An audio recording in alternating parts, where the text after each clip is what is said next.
The kid didn't stand a chance. That's what people said about Ian when he was a little boy, growing up in the projects of inner-city Chicago, hiding under the bed while his mother turned tricks to keep the heat turned on and a needle in her arm.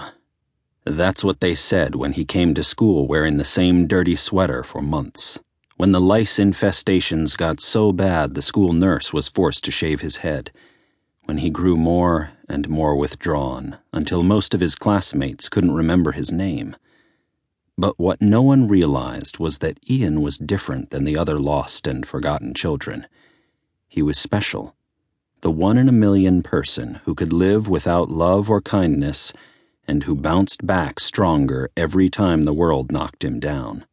Later on in his life, the words sociopath and psychopathic tendencies would be bandied about by social workers and one of his more astute commanding officers, but Ian only accepted one label: survivor.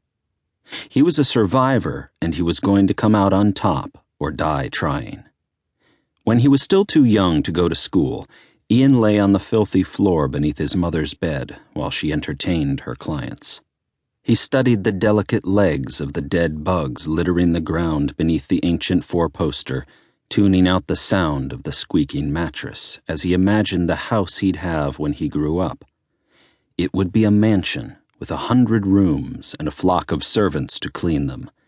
And if he discovered dust under a bed or a dead bug curled in a corner, he would punish the housekeeper responsible until she understood that Ian required excellence from everyone and everything associated with Hawk Manor. His mansion would be like Wayne Manor, Batman's house, but even bigger, without any stuffy butlers bossing him around or bat caves hidden beneath it. Ian didn't want to save humanity, or even Gotham City. He just wanted to be bigger, meaner, and richer than anyone else, and he wanted the entire world to know it. Once he was grown and richer than Batman, no one would look at him with pity in their eyes. They would look at him with respect or fear, or they wouldn't look at him at all. He didn't mind being invisible. There were times when he preferred to fade into the background, becoming part of the shadows until the moment he chose to make his presence known. It was an art he'd mastered before he learned to walk, a necessary survival technique growing up in a home with a short-tempered mother and an endless stream of Johns who were never happy to see a kid hanging around. By age 3, Ian was a master of camouflage. By age 6, he'd learned to use his ability to blend in with a crowd to hunt for the things he needed.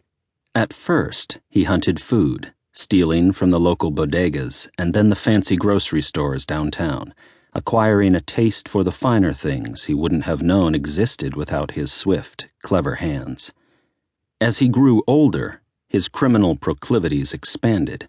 He learned to hunt for wallets and expensive clothes and pretty girls, the kind who wouldn't give him the time of day if they knew where he'd come from and all the terrible things he'd done. He hunted drugs to sell, weapons to defend himself, and enough money to escape the neighborhood and to make his dreams come true. But then, days after his 18th birthday, Uncle Sam stepped in and changed the course of his life, drafting him into the first tour of duty in Vietnam. Uncle Sam put an even bigger, better gun in Ian's hand, money in his pocket, and, most wonderful of all, gave him free rein to kill.